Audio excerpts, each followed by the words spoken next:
You've probably heard it said you can be liked or you can be respected, but you can't always be both. They don't always show up at the same time. If you chase being liked, you're gonna lose both. What's the big deal? What's the difference? We're talking about that today on Leading Forward.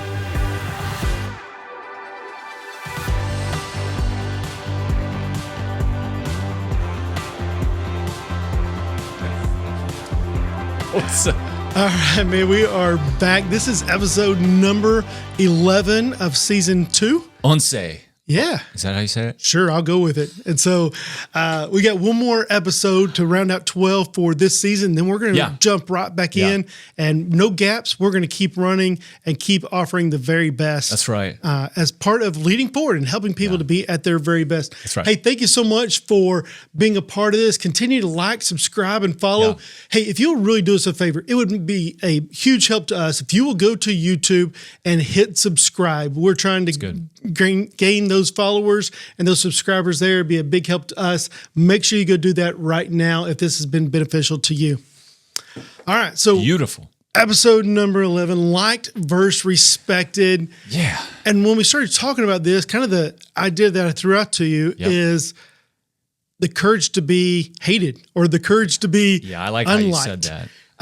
And really the idea of this came from a Nick Saban quote. I don't know if he originally said it or he stole it from somebody, but the quote is, if you want to be liked, sell ice cream. Okay. Don't be a leader. Because sometimes in leading, you just can't be liked. Yeah.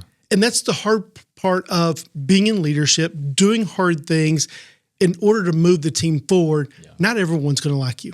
Yeah, that's a fact, man. So, when we start thinking through this, and I know you've been chewing on this for a little bit, what are your initial thoughts just on this topic?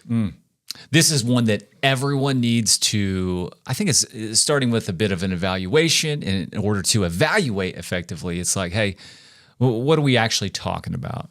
Yeah. Well, because everybody wants to be liked. Sure. We need to be liked. We talk about Maslow's hierarchy, like, acceptance is in there. And then respected. So like, what is the difference? Let's jump off from here, Nick. For me, as I'm thinking about this, yes, I like to be liked. And at some level, we have a need to be accepted, but that's not what we're talking about. No, like being that's not, in a that's community. not it. Yeah. We're talking about chasing the applause of men. Yeah. Yeah. And the dangers of that compared to being someone who will make the hard decision, say the hard thing. Sure. Confront someone, make the decision that's going to set the business in a trajectory that won't always be popular with everybody. Yeah. Yeah. For me in this, it's, are you chasing likes? We want people to like and subscribe, but we're not, but that's not our end goal, right? Right? We want to be able to talk about hard truth in order to add the most amount of value. So we want people to like us. We want people to subscribe. We want people to do those things, but it's for the end goal that we can reach more people, not to boost our own ego or something like that, just to make people like us. Yeah. And I think this is the thing that is really at the heart of leaders. We want to be liked because we like people. We want the best for people. And a lot of times when you're leading, you want the best for people, but they don't know what's best and they don't understand how things work in the entire organization. Yeah. So they don't know how to move forward. That's right. And so we want to help them move forward, but they don't know what that means in the system. So we've got to make them do hard things. I think a fair point is to say, we said on the very intro, like they don't always show up at the same time, but most of the time they do. Yeah. Meaning, if you are, I'd say a lot of the time, let's kind of correct that. A lot of the time, you're going to be liked because you are respected. Sure. They go hand in hand. And we're talking about those times when the decision or the confrontation, the thing that needs to be said, or when it's time to be silent. We'll talk about that in a little bit. If you know that that's going to cause fallout, if you know that there are going to be people who object to that, and that will cause them to not like you, if you don't go forward with that, that's what we're talking about right here. The danger in that. Yeah. From a spiritual point of view, what I was thinking about in this is the difference in a prophet versus a politician. Yeah, let's go there. And so, the prophet has to say the truth They are convicted. There are things that God is leading them to say and to do that's not on them. Yeah. Versus the politician who's always, kissing hands and shaking babies, or maybe that's the other way around. But they're doing things only to get you to like them, to get your vote. And we're in this season of elections and everything else right now. And you see all the things that people say and the promises they make just to get your vote, which really isn't actually for your benefit. It's for their benefit. When people do that, Nick, and we've done this, right? Like Sure. all the stuff we talk about, it's culpable is guilty, right? Guilty, we've done it. We're talking about a style of life, a way of leading, because we're not just talking to everyday, I don't really care. No, if you're listening to this, you're a leader. And so we're trying to figure out, hey, what does a leader do in these situations? If you're chasing that long enough, people will see right through it. Yeah. Because you don't have consistency. It may bring good rapport, but rapport is not respect. Rapport is a connection starting point. It's a starting point. That's the key right there. Yeah. And so over time, you can do those things that will keep you liked, but ultimately the lateral conversations will start. Allegiance won't be there. Trust just isn't the same. Yep. And so those are the long-term effects of chasing the like. Okay, so do you have any real-life examples of how you've seen this played out? Starting in middle school. It's all over, dude.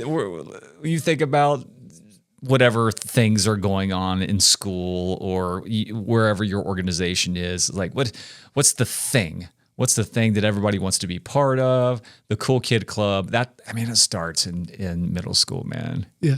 No, okay, let me tell you a middle school story. So one of the guys that ended up being my best friend for years, and we did everything together. He was in my wedding. Middle school is all about just fitting in. Yeah. Don't stand out too good. Don't stand out too bad. Right. Don't stand out for anything, because as long as you're in the circle, it's fine. But if you step a half step out of the circle, that's the person everybody makes fun of. Right? And so I remember being at McDonald Middle School in Mesquite, Texas, and being in 7th grade.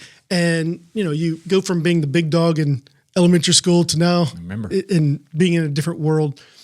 And maybe the first couple weeks of school, I don't know if you remember this, but I had this shirt that had Jesus doing like push-ups with the cross on his back. And it was called the Lord's Gym t-shirt. There are people that I know had this shirt back in the day. This is new to me. Okay. As a Buckeye, I don't know this. Well, yeah, in Texas, that was probably more of a thing than maybe up north. And it said bench press this or something like that on it. And me and a guy that I did not know wore the same Christian t-shirt on the same day, and we're connected. Yeah. Right. And so that desire just to fit in actually led to a connection that years later we still talk. We were in each other's weddings. Our wives are friends. And so all because of this connection that we had. One spiritual t-shirt, cheesy spiritual t-shirt back in the day. If you cut the sleeves off of any t-shirt, it becomes a cool gym shirt. Absolutely. So you're talking about weddings. That's kind of like catching the bouquet and being part of the bridal party. All these things are like, I want to be in. I want to be included. I want to be. When we're having conversations, though, let's take it to a business corporate setting. The guy who talks the most is probably the guy who needs to be liked, has the greatest need to be liked. And the same thing with a lady. Not always the case, but for men, I think that my experience has been, and I bet the data would show, these are two dudes having a conversation. We've already said we don't have all the data on everything. We're just having a conversation. It has the greatest need to be liked and included. And I'm going to be honest, that's who loses respect the quickest, in my opinion, a lot of the time. Yeah. My personal respect, I'm like, gosh, this guy's just trying hard, man. Like, and you could I almost empathize for the guy, So it's probably been like 3 or 4 episodes since I brought up DISC assessments and how important those are. And this is such a key communication part with teams, with different organizations, with organizations of all sizes. So one of the things that you see play out in DISC is this desire to be liked Yes. and what it means. So a D, only 3% of people are Ds, but they are your CEO. They are driven. They are direct, decisive. They make things happen. Because of that, they can come off as, I don't care if you like me. This is where we're going. Right. But they have this desire to protect the team, even when it doesn't come across that I'm actually doing something to love you. The I is your salesperson. They can sell ice to the Eskimo. They are the center of attention. They are the storytellers. They're the ones that everybody wants to be around. They're fun to be around. But they have a great desire to be liked and loved. And they want everyone to love them. A little bit, they can be narcissistic and be about them if you take it to, an unhealthy level. Yeah. But the S is the people pleaser. They want to avoid conflict at all cost. And so when you see this, the I and the S, the I is all about you loving me. The S is about avoiding conflict in order just to keep peace. Right. Now, both those people can be great leaders and be able to impact the organization, but they have someone working against them. Whereas the D and C can be all about the data, all about the mission, and forget about people. That's great, man. Yeah, it's fair to say we are wired and motivated a certain way. So this isn't like throwing shade on anybody who's not a D or not, No. Absolutely not. You're a DI or an ID? No, I'm a DC. DC. Okay. Yeah. Okay, So I'm a DI. I don't even like people. That's great to know. Okay, after these years, it's been one-sided. Man, my phone's ringing. You want to take it? That's the on-call phone, y'all. You got to stay ready. Yeah. So being able to understand that about yourself, what I've realized in my position and being a business owner and entrepreneur and doing church consulting and doing business leadership development and coaching for organizations, I have to sell myself, which is the part of my job that I like the least. Yeah. But I've had to grow in this I aspect of really going, I need people to like me and be able to show them that I like them at the same time. Yeah. But what also I get to bring in is saying the hard things in order to help them be best. Now, what you talked about at the beginning was this building this rapport. And when you build rapport and you build trust and when you build connection, then can you say the hard things that actually help people to move forward? And once you have that, I'll go back to police work and investigations. This is like 101 stuff. But once you develop rapport, and that's always the case, you always want to have that initial connection. You can move very quickly into challenging questions, asking and digging, because you've hit that rapport. But as you're, okay, let's switch gears completely then. Okay. Let's go to the church. Let's go into the church and how this impacts spiritual leaders. So as a spiritual leader, going back to the prophetic word, and when we say prophecy, if you think whatever you want to think, but for today, it's, I think a lot of times I will really, with a mind, when I hear prophetic word or prophetic leader, it's someone who is focused on what God has next, someone who has eyes to see further down the road. And I think that is a gift from God. I really do. So when you're talking about a leader, a spiritual leader who's over people and charged with, that's a big responsibility. Ezekiel talks about how their blood, if we don't say the things that we need to say, absolutely. If we don't step out in front and warn people, which means correction, it's teaching and it's correction, it's relationship. And if we don't do those things because of whatever reason, we are literally in some way spiritually responsible for what happens next to those people. Okay, so staying in this spiritual vein, and you talked about Ezekiel 34 condemns the leaders of Israel because you should have been shepherds, but you're not acting as shepherds. You're getting fat and not actually feeding the sheep. And so part of the role of the shepherd is to protect the sheep. Part of it is to lead the sheep, but part of it is to fight on battles they don't even know that's going on. That's right, man.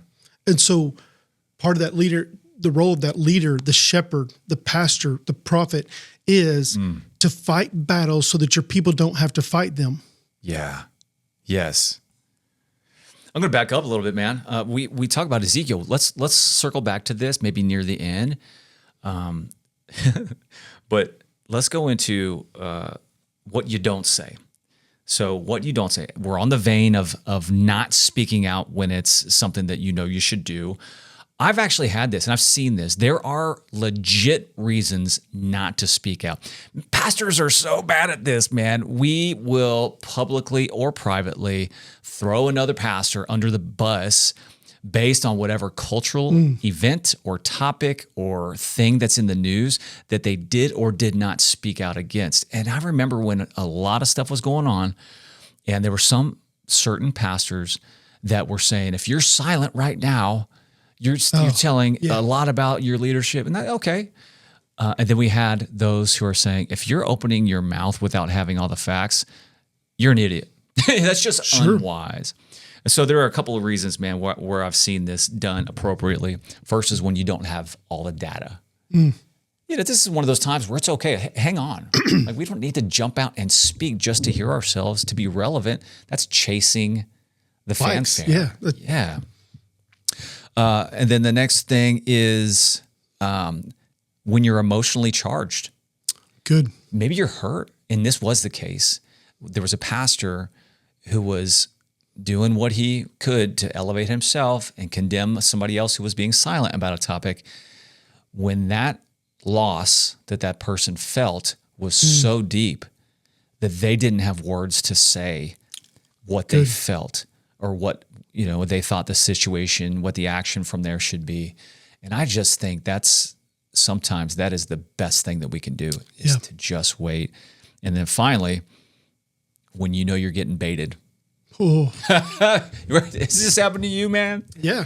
You know you're getting baited. And so the people are speaking out on this thing and, they passive aggressive or aggressively say, you need to talk out about this. And they're just waiting, and anything you say. Oh, they're just reeling you in. They're just waiting for it. Bingo. It's tragic, man. Yeah. Why we do that to each other? So I think that's part of, I'll just tell you, these are one of the things I'm not good at. Yeah. I am not good at seeing that bait that trap that's been set for me.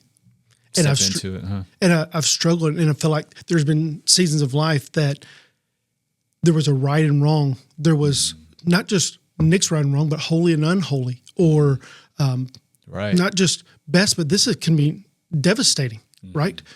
And a trap was set for me to see how I was responding, and I was trying to control myself, but I get so charged up and fired up, passionate about things that sometimes my mouth goes faster than my brain is able to process. And they were waiting for me. And I've gone back and said, I know I didn't say it right, but something had to be said. Yeah, right. There you go. And recently I had a situation, and they said, Nick, it doesn't matter if it needed to be said. The way you said it was wrong. And it doesn't even matter if you're right, Nick. The way you said it was wrong. And that's an issue, right? I can admit that the way I went about it wasn't great. But you want to ignore truth too. And that's equally dangerous. You would rather be liked than speak the truth. Wow. And so I was more concerned about truth than ever being liked, which creates its own issue. I'm admitting that issue. But with that, people on the other side were more concerned about being liked and approved than they are truth. Yeah. And for a leader, there has to be some conviction that's deep within our core that says, I can't bend on these things. That's right. And I have to say what's right. And maybe I need to slow down. I can't get baited in. I can't wait to be silent. I can't just wait and do nothing. But I've got to slow down maybe a little bit and process a little bit better to say what's best as a leader. Thanks for being transparent on that. That's great, dude. And I think that timing is a huge part of it. Sure. Because sometimes you can't wait. There are those times. If it's affecting your congregation in such a way that, like, man, there's damage being caused, and maybe it's just speaking to your congregation. Maybe it's just speaking to a certain group of leaders. We're not just talking about social media platforms for clarity. So there often is an appropriate a steadfast response that is required from the leader, because your people, your other leaders under you, they need to know where you are. Sure. Absolutely. They need to know. You remember the COVID masks and all that? Oh yeah. That's one of the stupidest times for the church that I remember. A lot of great things happened, Absolutely. but I just remember the stupid back and forth about judging who was saying what, and like, man, you worry about your people. You pray about the conviction from God. What does the Word of God say for your people? And when you have clarity on that, you speak to your people and you let them know what's next. And not just talking about that. I'm talking about anything as a spiritual leader. Yeah. So give you a little preview for next week. Next week is going to be the last episode of season 2. Yeah, Kind of round it up man. and be at 12. And then we're going to go in next week. We're going to talk about what happens when HR and policy don't align with conviction. Okay, good. No, I like that. And how do we great. balance that? There's what the policy says, and here's what my spiritual conviction says, and how do we fight that? So that's coming That's up next next week. week. Make sure that That's- you're, Yeah, a lot of our people have asked about that one. Yeah, So I'm glad we're tackling it. and we've got to be able to figure that out. And so Yeah. what actually makes your decision for you? Yeah, man. So I'm really excited about unpacking that next week. Well, Amos says this, the book of Amos warns, woe to those who are at ease in Zion. Basically saying, man, there's a time to be, at ease, but there's also a time to be vigilant and be active, be ready to say the right thing. It's just, there is a danger in speaking too quickly and speaking too much. And there's also, I think, an equal danger of being silent, missing your opportunity. And then when that happens, man, you may be okay. You may still get the deal. You may still, But what does it cost you? what does it cost you? It costs you something for sure. Yeah. So when we go back to this, the courage to be hated, the courage to be disliked, it is the heart of the leader to go, I want your best, not just for this moment, but I want your best for the future. Yeah. And when we have that mindset going, I want your best and I'm willing to invest in your best, then I'm going to take away your ease of right now. A little bit of what Amos, you're in a, you're in Babylon, you're in exile right now is what Amos is saying. And you're living at peace and you can't do that. Right. So I want your best, not just for today, but for tomorrow, for your future. Nick. It's the same thing that we would do with our kids, right? You have a 3-year-old that walks out in the middle of the street, dad yells and screams and cusses and grabs the Yeah. kid and Right. and mom's crying and everything else. and you're almost being harsh to this kid, but it's because you were afraid for the kid. Yeah. Right? That's right. And you were wanting their best and this is not your best. Well, as leaders, we've got to be willing to do that. We've got to be willing to say, I want your best, not just for today. I want your best for the next year, 5 years, 10 years of your life, your leadership, your ministry, your marriage, your business. I want your best more than just today. So I'm willing to say something that you don't like me today in order to help you to be at your best. That's great. Yeah. Another one of those times, I think I would add this fourth of when to not talk. Like when you just don't know what you're talking. Actually, it falls under the first one, the not enough data. There are people who just want to chime in on everything, even if it's outside of your wheelhouse. There's no reason for you to speak. Let's talk about Hollywood. Hollywood speaking to political issues Sure. as experts, being elevated to the point of starting movements, like creating economical, cultural impact by their words, what they say. Like, why Yeah. are they speaking as if they have the everybody has an opinion? It's a belly button. Not everybody Sure. needs to see it. And so that's another one of those areas that drives me crazy. Well, and I would say in those things, it's because they think they have influence on something that's not in their realm. And unfortunately, too often they're right. Yeah. Yeah, absolutely. Hey, I know we hit on this before, Nick, but niceness and Jesus. Like Jesus was kind, but he wasn't always nice. Yeah. He was kind, meaning, confrontation can be kind because it's done in love and it's for their benefit, to exactly what you just said, for their the long game, for their total well-being. So Jesus was kind, but when he went to Herod Antipas and when he went in front of Pilate, like he was addressing things. Sure. not in it. Like he wasn't it wasn't a nice conversation. There were no pleasantries and he wasn't trying to win the favor. In fact, it seemed like the opposite. He was saying what he, in that moment from the Lord, from his Abba Father, what he was supposed to say in that moment. And it wasn't nice. And he wasn't always nice. He challenged people and he asked questions. And then let's not forget that where he went a little bug wild and started flipping tables.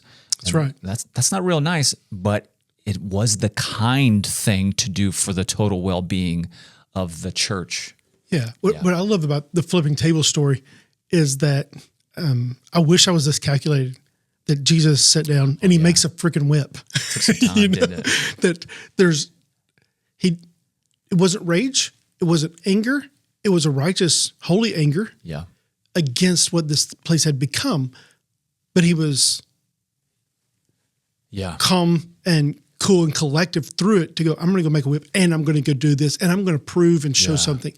And what you see in Jesus is he looks at the Pharisees and says, you're a brood of vipers. He says, you are like your father, Satan. That's right. Which means you're not a legitimate child is really what he's calling them. You're not a son of Abraham. Abraham is not your father. You're an illegitimate child. Calls him a brood of vipers. You're like your father, the devil. And then he shows tenderness and kindness to the woman at the well or to the lady that comes and just touches the hem of his garment. And so there's this kindness that is shown to the right people and a harshness that's shown to the right people. Yeah. We started to talk about that before the pod, man. And I want to continue that talk. Yeah. So for me, this is just a struggle. How do you balance these things? Yeah. And I've been wrestling with this and just where is peace and kindness and where is truth and holiness and where is the line of those things? Yeah. And that's the kind of, for me, where's that feels like, I don't know where that line is. And so I'm having to wrestle with that and chew through that. And prayerfully seek wisdom on that. Yeah. Hey, how about this, man? In season 3, I've been I haven't prayed about it yet, man, but I think there's a common question, this tension, especially with Iran happening right now. Iran, I'll say. I say it different every time. Sure. War. Like if Christians are pro-life, supposed to, like I'm going to say that's mainstream belief, that is the Christian belief. We value life because Jesus valued life. Then I heard a couple of pastors talking about this idea, and I know we're not going to get off on this, I promise, but I'm planting the seed for later. The idea of, well, if you're pro-life, you have to be anti-war. You have to be against all war because you're putting humans in harm's way. And I'll say, let's put a pin in that. I do not hold that same position, but I want to spend some time in the Bible, in the Word, in prayer about that. And then can we talk about that next? Yeah, absolutely. Okay. So what you did is just threw this bait out and you tried to reel me in, and I'm sorry, man. I'm sorry. I'm going to hold off, okay. And we're going to continue to talk about that next season. And so I think it's a great thing for us to be able to unpack. And one of the things we want to do next season, trying to jump ahead a little bit here, is we're going to bring in some different people into the studio and have some different interviews. We'll have some virtual podcasts with different people, and we're going to bring some different people in that have some expertise on these different things. Yeah. And so one of the things I would just encourage you, if you have somebody that you think would be a great person to be on this podcast, they're an expert in a certain different area, please have them reach out to us. Yeah. We would love to be able to connect, talk to you through that process.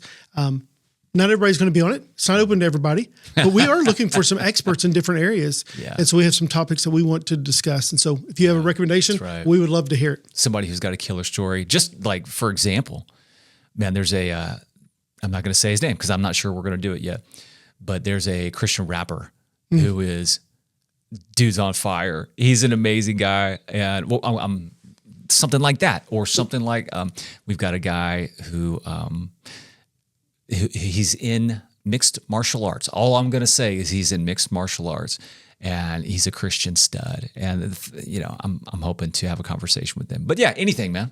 Yeah. Okay, to kind of wrap up today and thinking about the courage to be disliked. It's really the conviction to lead forward. That's what it's about, man. And you can't be a leader and always be liked. Go sell ice cream, right? And so if you're more concerned about your likes, if you're more concerned about your approval rating, if you're more concerned about, if I say this, I'm going to be canceled, then you've reached your ceiling of leadership and influence. Wow. Yeah. And so if that is the primary within you, you're more concerned about likes, approval, or being canceled than you are about leading people forward to where they can be and where the organization needs to be, then you've reached your ceiling. I don't think that leaders and politicians are necessarily two different categories, because a politician can obviously be an amazing leader, but in the context of what you just said, if that is you, you're not a leader, you are a politician. Yeah, absolutely. Yeah. And so here's how I define leadership. And probably we should have defined this a lot earlier. I think we did in season 1. But I just define leadership. Leadership is the ability to influence others for the common good. Mm-hmm. So John Maxwell's definition is leadership is influence. And I'm not trying to one-up John. Sure. But I think there's just this little caveat that goes along with it. Leadership is the ability to influence. It's an ability. It's something you can get better at. You can grow in. You can learn. So it's an ability. It's the ability. Leadership is the ability to influence, which means you move people. You move people from where they are to a different opinion, a different thought, a different position, whatever that is, for the common good. It's great. And the difference in a politician is it's not for the common good, it's for their good. And the thin line between leadership and manipulation is that one caveat. Is this for my good or for the common good? Is this for the good of the team, the organization, the business, or is this for my good? It's good, man. And so if you say hard things just for your good, well, that's manipulation. If you don't say hard things for your good, that's manipulation as well. Yeah. So what do you think a good, as we kind of put the bow on this episode, as we're talking to our people right now, a question that they could wrestle with or reflect on? What do you think? Yeah. For me, it's what's my motive? Yeah. Why do I need to say this, or why am I not wanting to say this? And being able to go, what do I need to do? Say, not say. How hard do I need to say it? How soft do I need to say it? Based upon the audience, but also what's best for them, not what's best for me. Man, I'll go back to that. The age-old saying, if you're about to open your mouth, is what I'm about to say kind, necessary, true? And I would add relevant. Yeah. Is it? Is it one of those things? Cool. Is it multiple of those things? Cool. But if it isn't those things, is it time to speak or is it not? Yeah, I think we talked about this a couple weeks ago. Is it true? Then if it's true, it doesn't have to be kind. It doesn't have. Then it has to move forward. Right. Do I need to say it, or does someone else need to say it? Yep. And then does it need to be said now? That's true. Ooh, that's a great one. Am I the right person? Yes. Just because if I, as a son of the house, so to speak, under Pastor Josh Howerton, as a campus pastor, he's my senior pastor. Sure.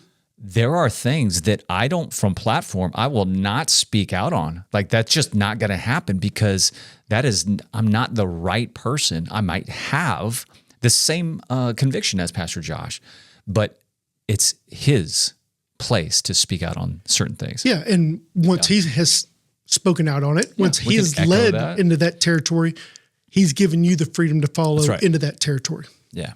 So, man, this has been a lot of fun. I've enjoyed season 2. I'm really looking forward to In and Out season 2 next week, talking about politics, HR, and where your conviction is and how do you draw that line?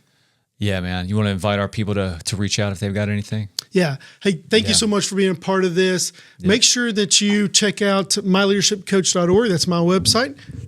jpleadership.org. jpleadership.org. We are in this battle with you. Whether you're trying to figure out how to have the hard conversations, whether you're looking how to grow your organization, your business, your church, your nonprofit, whatever that is. We are in this process with you and want you to be at your very best. So we ask hard questions. We talk about hard conversations and hard topics in order to help you continue to learn, grow, and get better, and always lead forward. Thank you again for joining us. We look forward to seeing you next week.